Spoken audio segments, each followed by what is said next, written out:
Précieux Saint-Esprit, j'abandonne mon esprit sur ton esprit. Amène-nous, Seigneur, dans les hauteurs et les profondeurs des mystères de ta parole, afin que par la révélation des Écritures, nos vies soient libérées. Précieux Saint-Esprit, viens glorifier le nom de Jésus en cet endroit. Au nom de Jésus, Amen. Amen. Est-ce qu'une personne peut acclamer le Seigneur? Amen. Amen. Lisons la parole de Dieu. Matthieu chapitre 1er. Du 1er au 16e verset. Généalogie de Jésus-Christ, fils de David, fils d'Abraham. Abraham engendra Isaac. Isaac engendra Jacob.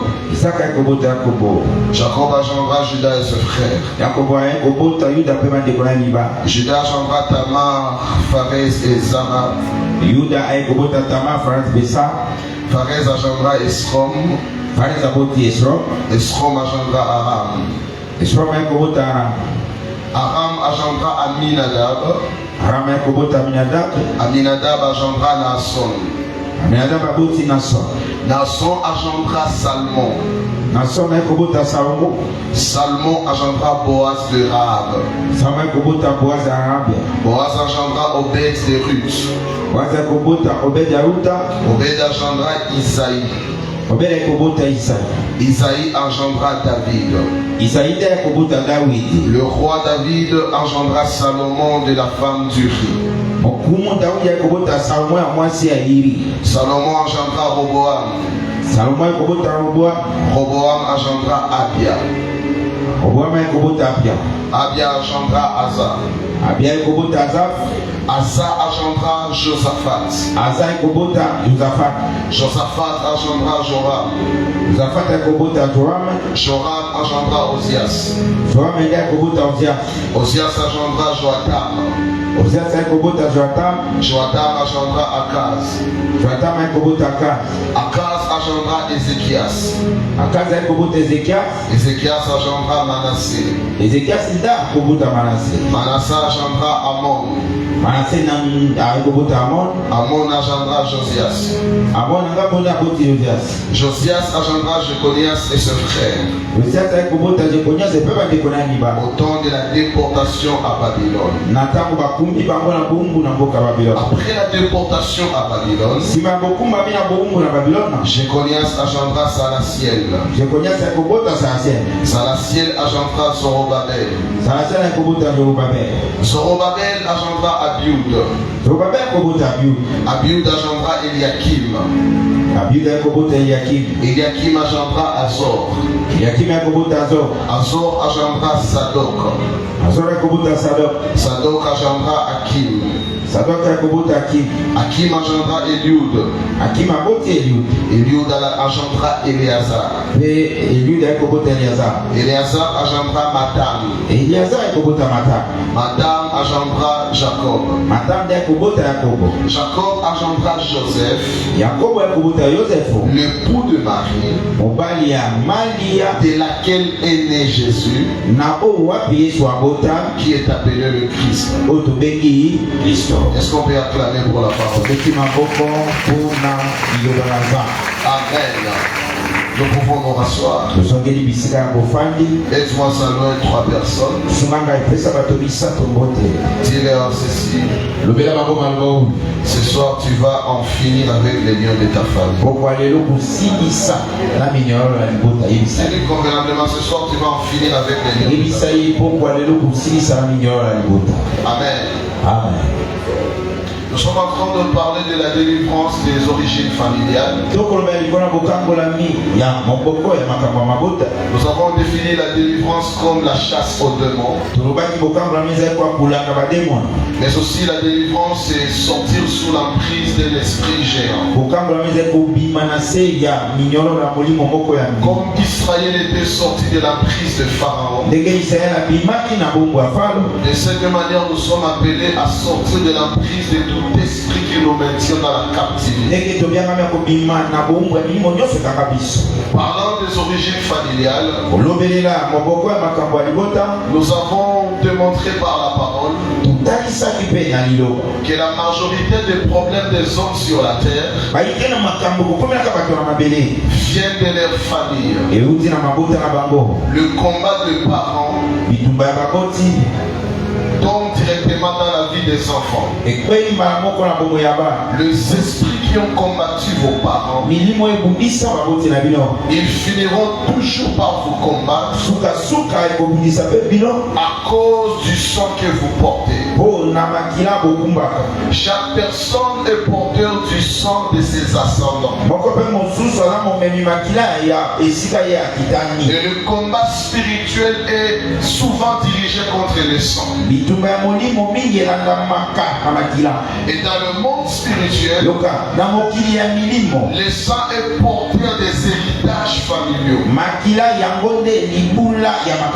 Le maladie passe par le sang.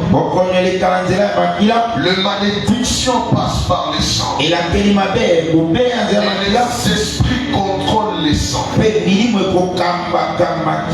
Aussi longtemps que tu es victime du sang de tes ancêtres, tu seras toujours victime des combats de ses ancêtres. Je vous avais dit que je vous parlerai des 4 choses qui donnent la force au lien familial. Et hier, nous avons essayé un tout petit peu de parler de l'hérédité.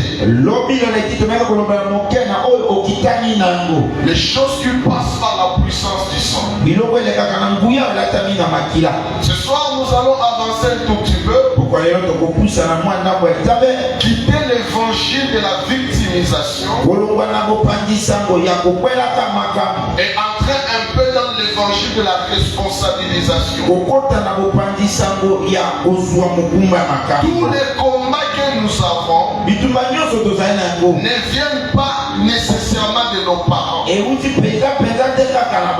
Parce qu'il y a des enfants, quand tu vois leur vie, ils disent que si je souffre aujourd'hui, c'est à cause de mes parents. Et dans l'enseignement des liens familiaux, dans l'enseignement de la délivrance des origines familiales, nous devons savoir que les parents ou les ascendants ne sont pas les seuls responsables. Parce que sur le chemin du parcours, nous devons comprendre ceci. Ce qui est important, ce n'est pas ce qu'on a fait de toi, mais ce qui est important, c'est ce que toi tu as fait de ce qu'on a fait de toi. Tu connais déjà que dans ta famille il y a la sorcellerie. Qu'est-ce que tu as fait de cette information? Tu connais déjà que dans votre famille on se marie difficile. Qu'est-ce que tu as fait de cette information? Tu connais que dans votre famille, avant de partir dans le foyer, tu dois laisser un but à la maison. Tu dois laisser un enfant à la maison. Et qu'est-ce que tu fais de cette information? Tu connais que dans ta famille, tous les hommes sont des irresponsables, des ivrognes, des incapables. Et toi tu es en train de passer par ce même chemin. Qu'est-ce que tu fais de cette information? Bien-aimé dans le Seigneur, lorsque nous donnons nos vies à Jésus, ce n'est pas pour rester dans la victimisation des choses qui se sont passées à notre absence. À part les hôtels familiaux, à part les hôtels maléfiques, il y a 3 choses qui sont dans la responsabilité de l'homme lui-même, qui renforcent les liens familiaux dans sa vie. Et la première des choses, c'est ce qu'on appelle l'ignorance ou le manque de la connaissance. Alléluia. Dans Osée 4 verset 6, na Osée ya mine na mama to. la Bible est en train de dire ceci. Yoka samba bibi. Mon peuple périt parce qu'il lui manque la connaissance. Bien-aimé dans le Seigneur, lorsque vous servez le Seigneur, lorsque vous priez et que vous négligez la connaissance, vous allez prier et vous allez demeurer dans l'esclavage. Écoutez ceci, chaque souffrance a sa durée. Et si la durée de la souffrance déborde et que tu ne vas pas réclamer auprès de l'Éternel la délivrance, tu vas rester dans la souffrance. Quand vous lisez les livres de Daniel, la Bible dit ceci: pendant que Daniel était en train de prier, il était en train de lire le livre du prophète Jérémie. Et en lisant le livre du prophète Jérémie, il a découvert que Dieu avait placé des limites par rapport à la déportation d'Israël. Et il a commencé à prier sur base de cette connaissance. Écoutez ceci, frères et sœurs. La délivrance, ce n'est pas sauter. La délivrance, ce n'est pas je coupe les liens. La véritable délivrance commence par la tête. Voilà pourquoi le premier message du royaume de Dieu, ça s'appelle la repentance. La repentance, ce n'est pas demander pardon par rapport au péché. La repentance en grec, c'est métanoïa. Métanoïa, c'est un changement de mentalité. La vraie délivrance, c'est ça qui commence par la tête. Tant que tu n'as pas les informations suffisantes par rapport au combat et aux prisons de ta famille, tu vas répéter les combats, tu vas répéter les prisons et tu vas te retrouver dans les mêmes choses. Nous sommes dans une génération où les gens ne supportent pas l'enseignement. Les gens ne supportent pas l'enseignement de la parole. Les gens veulent l'effervescence dans l'église. Ce n'est pas l'effervescence qui va te délivrer. C'est la connaissance qui va te délivrer. La Bible dit ceci dans Jean 8:32. Vous connaîtrez la vérité et la vérité vous affranchira. Tu veux être affranchi. Quelle est la vérité que tu connais? Alléluia. Alléluia. Amen. Où sont les enfants de Dieu qui passent du temps en train d'étudier les familles?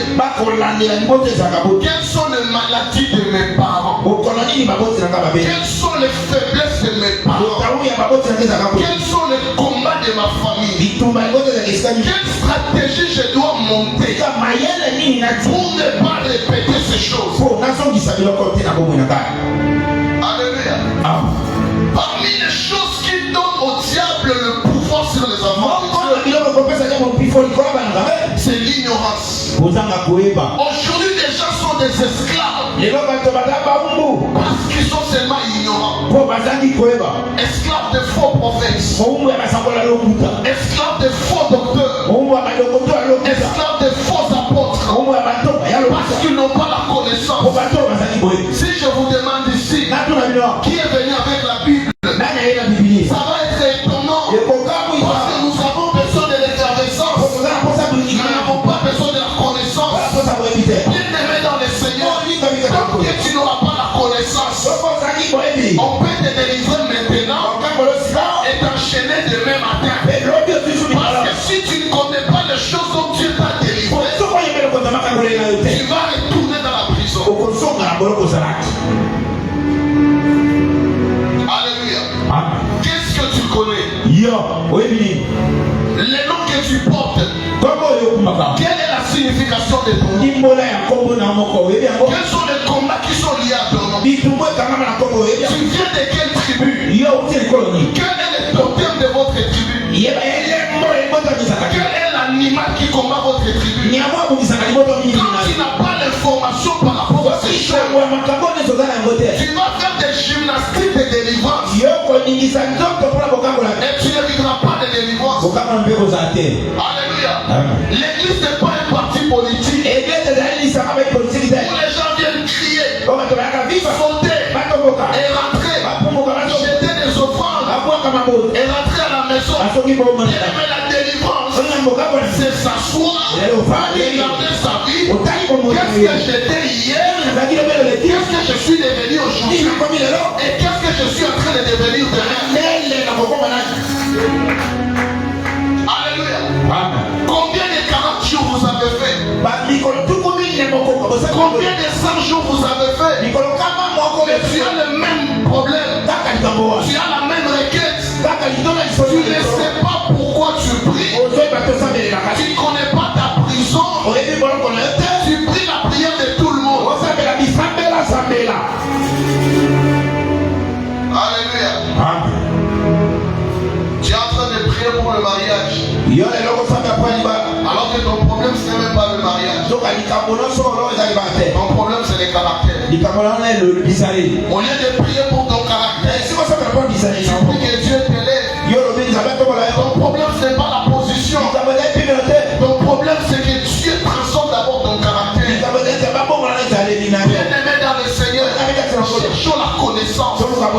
Et la connaissance vient de la parole de Dieu. Qu'est-ce que vous aimez écouter? Écoutez ceci. Chaque personne écoute ce qu'il écoute.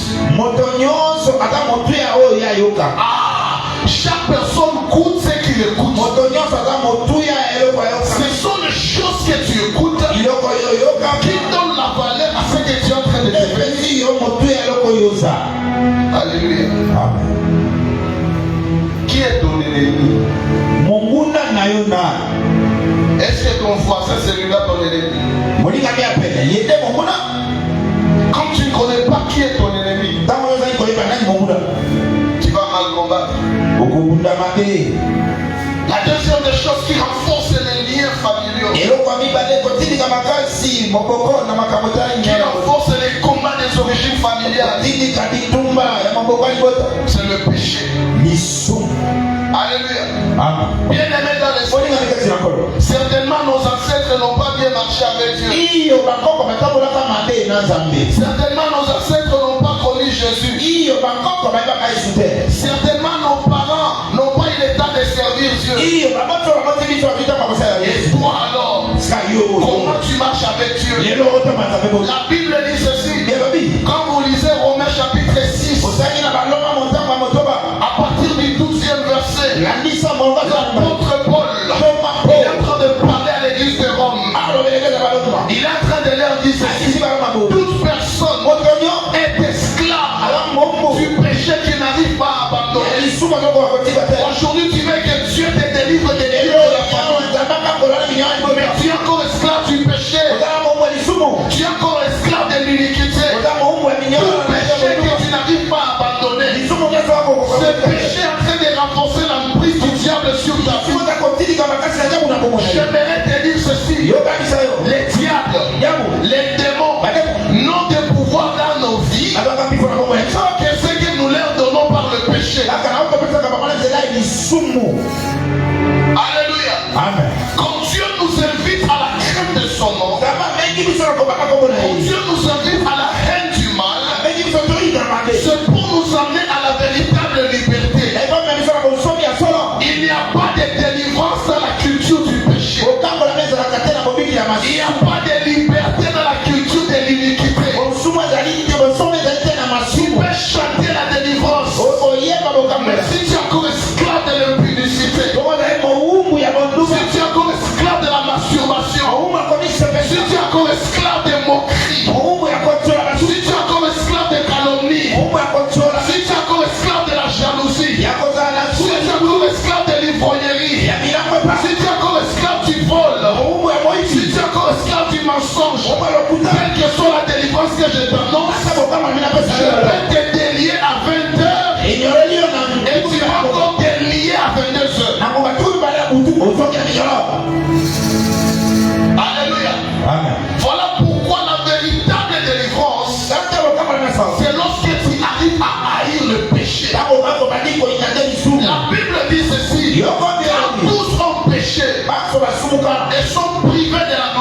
À tout moment que tu t'exposes au péché, tu te prives la révélation de la gloire de Dieu. La délivrance que je te prêche, c'est l'exposition à une vie dominée par la gloire de Dieu. Mais aussi longtemps que tu cultives le péché, tu ne verras pas la gloire de Dieu. Écoutez ceci, la plus grande dimension dans la délivrance, c'est la délivrance de l'enfer. On peut te délivrer de la pauvreté sur la terre. Mais si tu ne garantis pas ta délivrance de l'enfer, tu peux être bien dans le temps et malheureux dans l'éternité.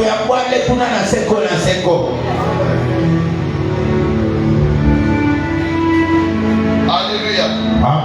Alléluia. Amen. Celui qui aime sa vie, il hait le péché, il hait le mal, il hait ce qui ne plaît pas à l'Éternel.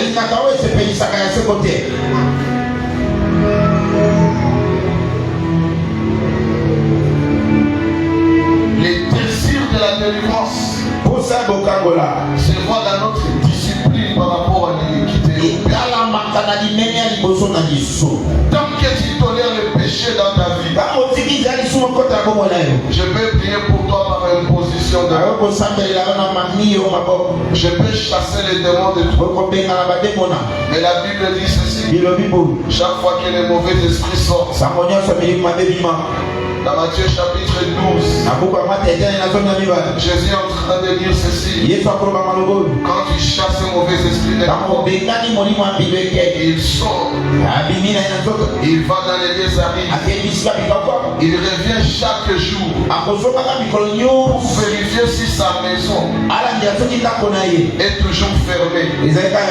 Si les démons trouvent que la maison n'est pas fermée, que tu as ouvert le porte du péché, il rentre encore dans les lieux arides, il récupère 7 autres mauvais esprits. Ils sont plus méchants que lui et ils vont maintenant rentrer. C'est là que vous voyez les gens qui sont habitués à l'église et qui ne sont pas sérieux. Leur vie ne change pas, ils répètent les mêmes problèmes. Ce n'est pas dire que les prédicateurs ne sont pas loin, c'est parce que les fidèles ne sont pas responsables. Alléluia. La délivrance, ce ne sont pas les déguises. Et mais ça, c'est l'animation. La délivrance, c'est ta vie de tous les jours. Quand tu es devant ton téléphone, qu'est-ce que tu regardes? Quand tu es devant la télé, qu'est-ce que tu regardes?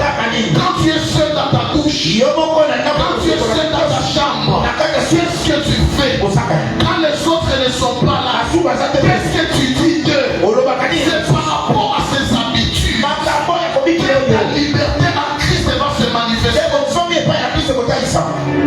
Alléluia. La Bible dit ceci: ne participez pas aux œuvres fructueuses des ténèbres, mais condamnez-les.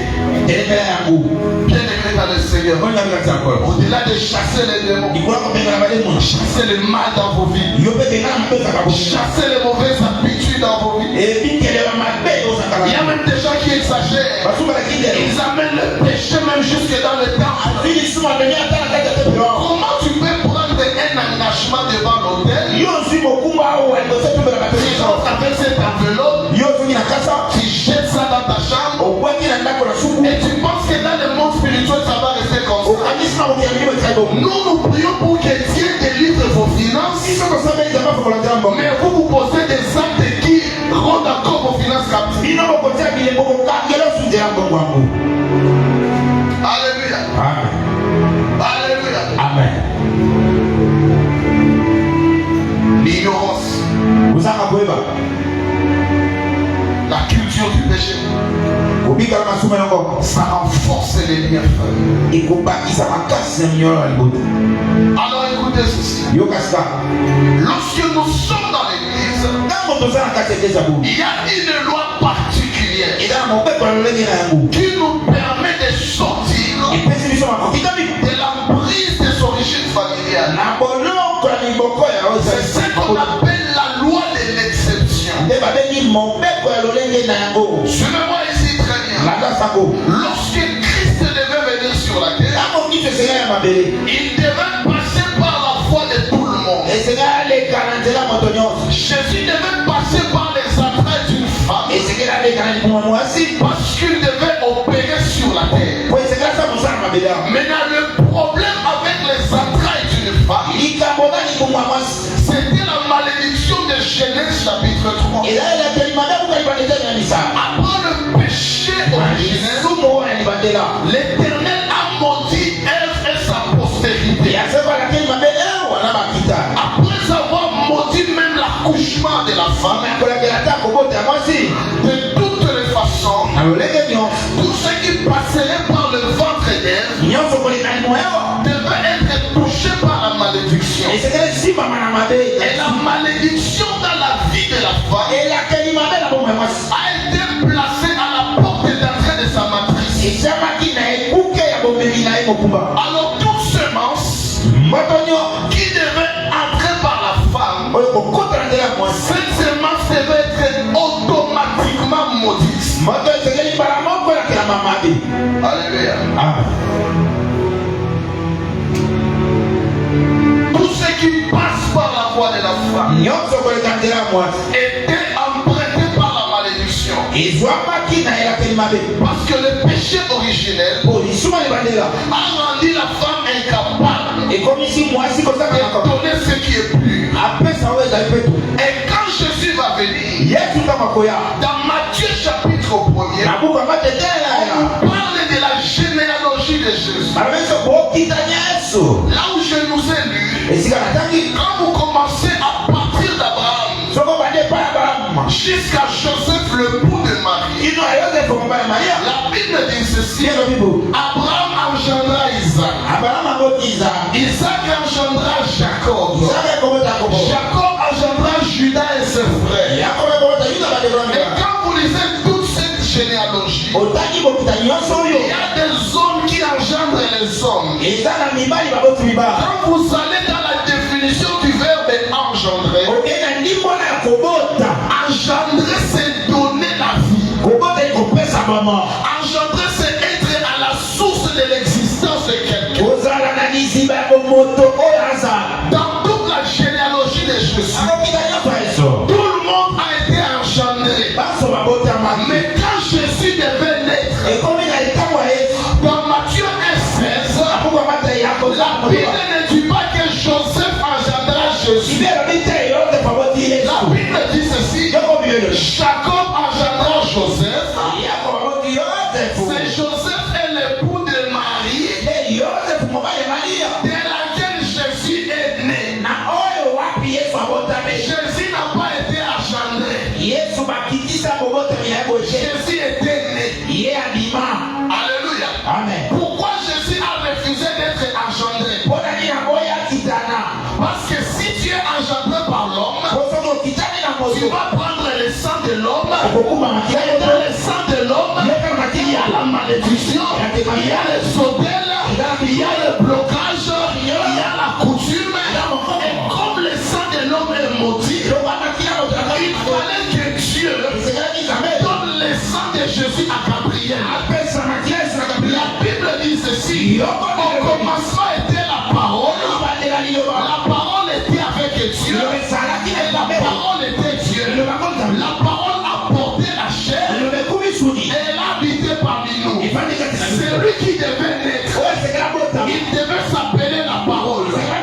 Or, dans tout le corps de l'homme, le seul endroit où la parole passe pour entrer, c'est par les oreilles. Voilà pourquoi quand Gabriel vient avec la sémence de Jésus, il y a le diable, il y a la malédiction qui attendait Jésus à la porte d'entrée de Marie. Ils attendaient Jésus par la voix basse, afin de l'apprendre par la malédiction. Alors Gabriel a dit ceci: il ne passera pas en bas, il va passer par l'oreille. Jésus est passé par les oreilles de Marie. Quand Marie a écouté la parole de l'ange, la parole est entrée dans ses entrailles. Maintenant, le problème était dehors, était à l'entrée. Pendant que Marie était enceinte, la grossesse était en train de grandir.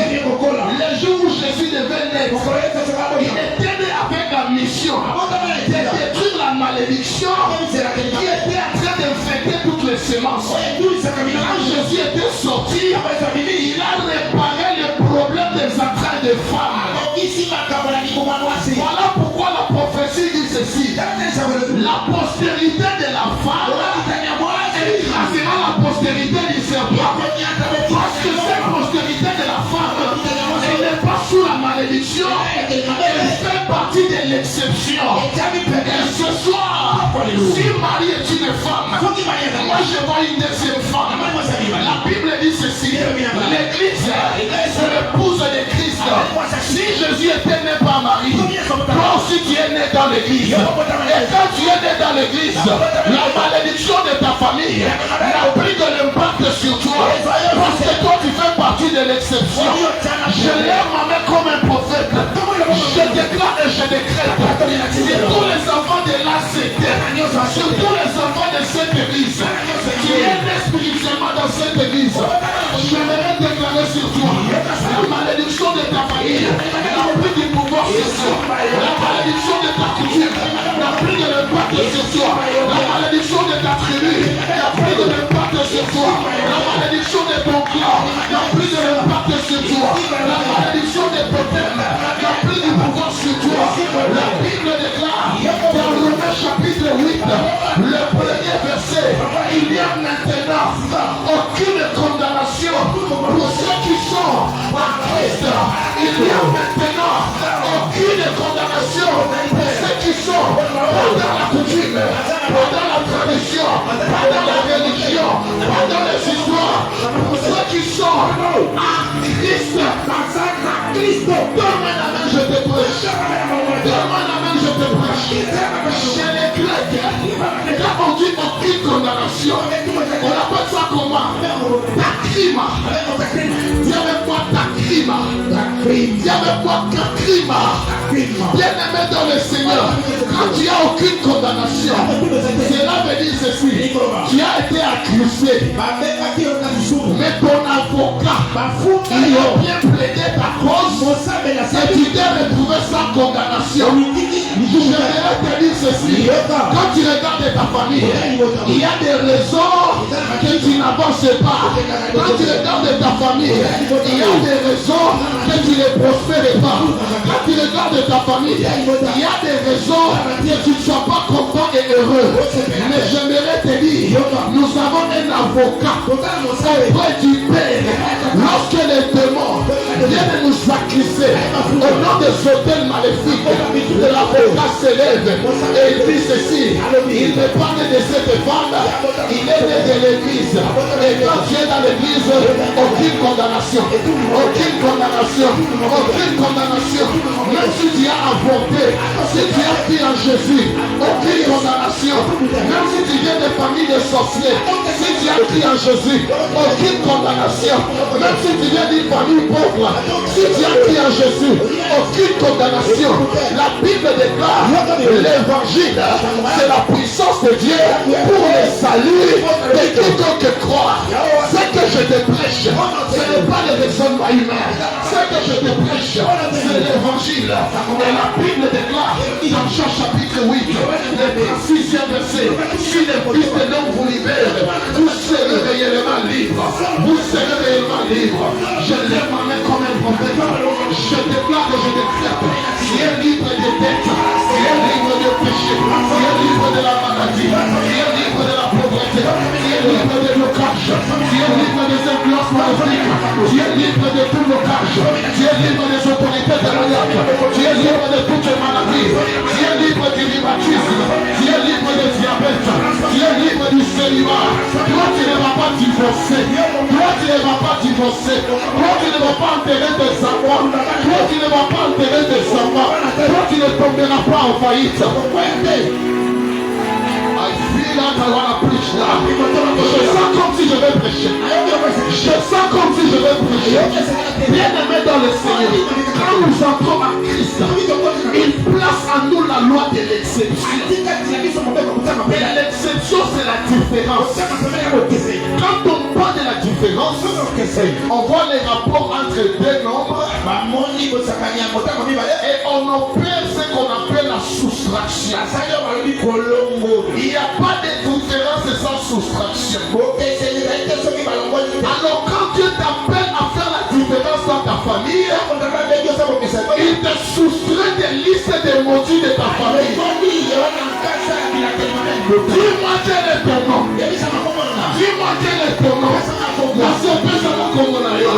Maman personne comme on a eu. Mon père personne comme on a eu. Papa personne comme on a eu. Yaya personne comme on a eu. On m'a dit comme on a. N'a pas soustrait à moi.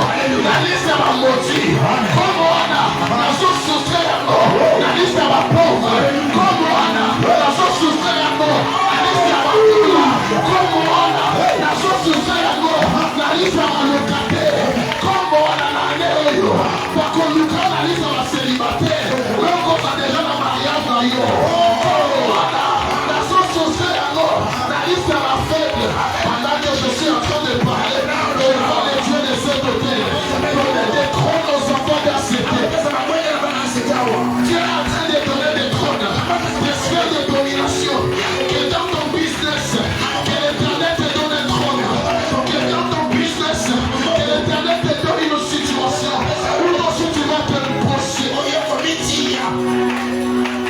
Est-ce que je peux prêcher? La Bible dit ceci. Au deuxième jour,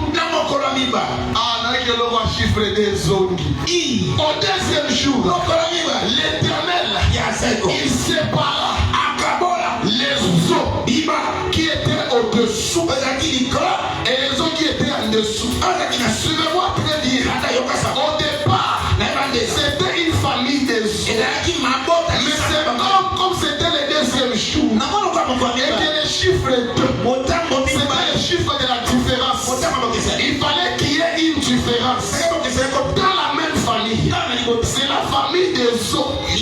Mais il y a des eaux qui vont rester en dessous. Et des eaux qui vont planter en dessous. Et entre les deux eaux, il y aura un étendu qu'on va appeler ciel. Dans Ephésiens chapitre 2, à partir du 6e verset, la Bible dit ceci. En Christ, nous sommes assis dans les lieux célestes. Pour dire ceci, quand il entre en Christ, il prend l'ensemble de ta famille et il prend tous ceux qui sont sous la malédiction. Il devient les eaux d'en bas. Et ceux qui sont en lui deviennent les eaux d'en haut. Vous aurez le même nom, mais vous n'aurez pas la même dimension.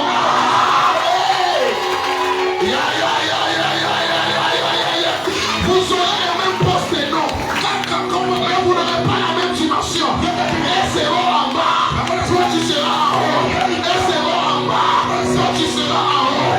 Voilà pourquoi il est écrit, tu seras la tête et non la queue.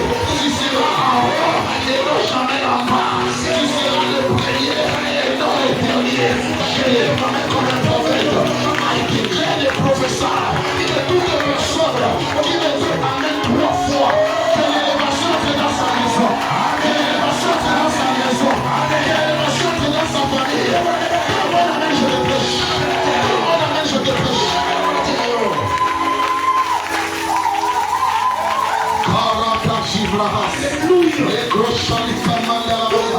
Est-ce que je peux monter? Prenez la famille de Jacob. En commençant de Ruben jusqu'à Zabulon, tout le monde était tombé dans les liens de la famille. Ils ont marié des Cananéens. Ils ont marié les filles de leur contrée.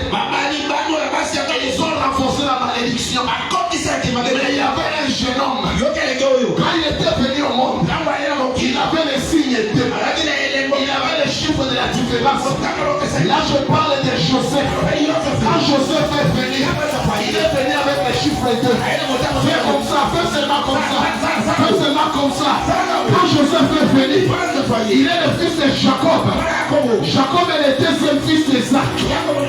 Quand Joseph est venu, il est le fils de Rachel. Rachel est la deuxième fille de Laban. Quand Joseph est venu, il fallait qu'il soit à deux dans leur maison.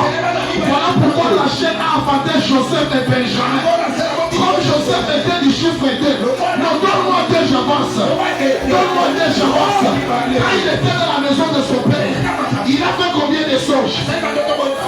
Il a fait le songe des astres et le songe des gerbes. Comme il marchait avec le chiffre 2, il fallait qu'il soit vendu deux fois. Il a été vendu aux Ismaélites et les Ismaélites l'ont vendu à Potiphar. Comme il est le prophète du chiffre 2, quand il va se retrouver en Égypte, il doit aussi être emprisonné. Il était emprisonné par ses frères dans la citerne. Il était emprisonné par la femme de Potiphar. Et quand il se retrouve en prison, il faut qu'il interprète des songes. Le songe du panetier et le songe de l'échanson. Et pour sortir de la prison, il doit interpréter des songes. Voilà pourquoi Pharaon, il a eu le songe des vaches et le songe des épis de blé. Est-ce que je peux continuer? Est-ce que je peux continuer? Est-ce que je peux continuer? Quand Joseph sort de la prison, Pharaon le regarde. Il lui dit ceci: toi tu es le prophète du chiffre 2. Tu dois faire la différence dans ta famille. Tu n'as pas droit à un nom. Tu as droit à deux noms. À part Joseph, je t'appelle aussi Satan Paner. Parce que tu dois avoir deux noms. Est-ce que je peux continuer? C'est comme il est le prophète du chiffre 2. C'est quelqu'un qui doit mourir deux fois. Joseph est la seule personne de la Bible qu'on a pleuré deux fois. Jacob l'a pleuré quand ses frères l'ont présenté la tunique de Joseph. Et dans Genèse 4, quand Joseph était mort, ses frères l'ont encore pleuré parce que c'était sa deuxième mort. Comme c'est le prophète du chiffre 2, il devait être enterré deux fois. Il a dit à ses frères: même si vous m'enterrez en Égypte, je sais que l'Éternel, il vous visitera. Ne laissez pas mes gens en Égypte. Vous prendrez mes gens pour les amener à Canaan. Et dans Josué 24 et 32, la Bible dit ceci: on enterrera les gens de Joseph. Parce que c'est le prophète du chiffre 2. Et pour confirmer cela, Dieu a dit à Joseph: je ne vais pas te donner 10 enfants. Je ne vais pas te donner 5. Je vais te donner 2. Dieu lui a donné Manassé, Ephraïm, Manassé, Ephraïm, Manassé, Ephraïm. Quand Manassé est venu au monde, Joseph a dit ceci: l'Éternel m'a fait oublier la souffrance de la maison de mon père. Parce que le problème vient de la maison familiale. Quand Manassé vient au monde, il va te faire oublier cela. Je lève ma main comme un prophète. Que Dieu te donne une bénédiction, Manassé.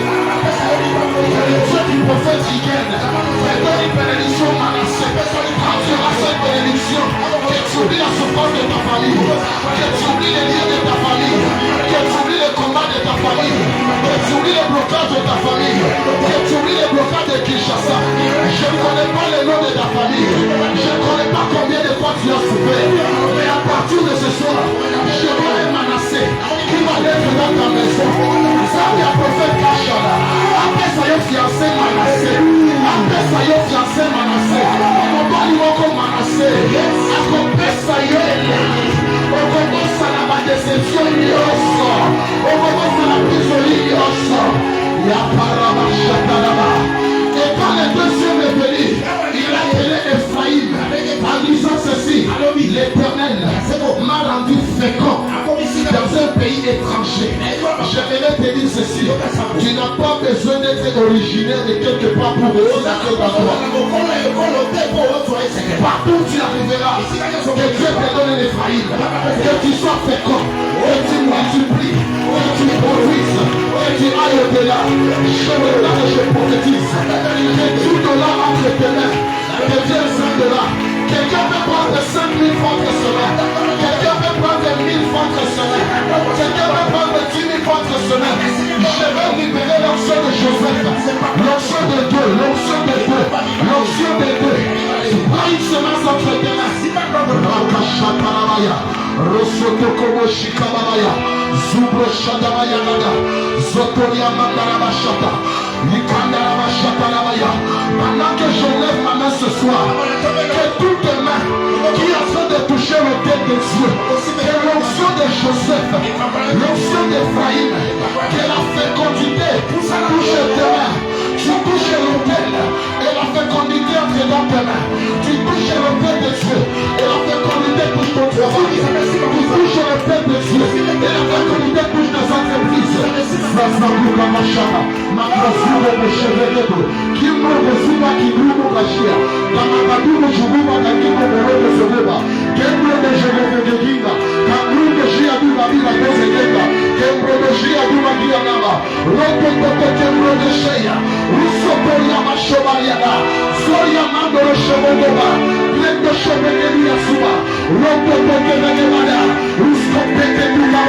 Que ton serviteur monte, que ton serviteur soit fécond, que ton serviteur soit un Joseph pour sa famille, pour accéder, que Rigobert monte, que Rigobert soit un signe, que Rigobert soit un signe, qu'il monte, qu'il impacte.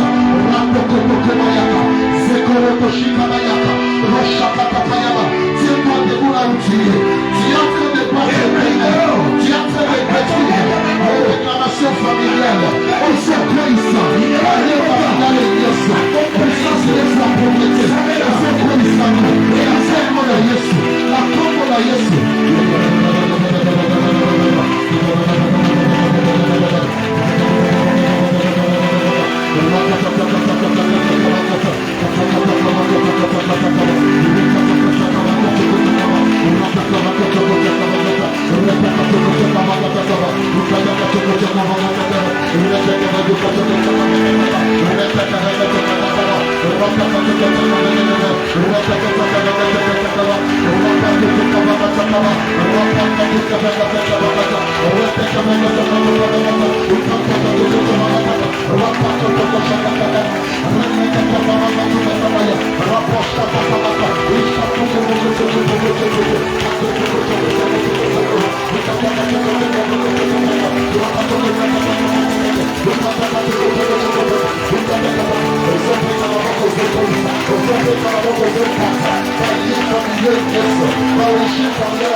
Nous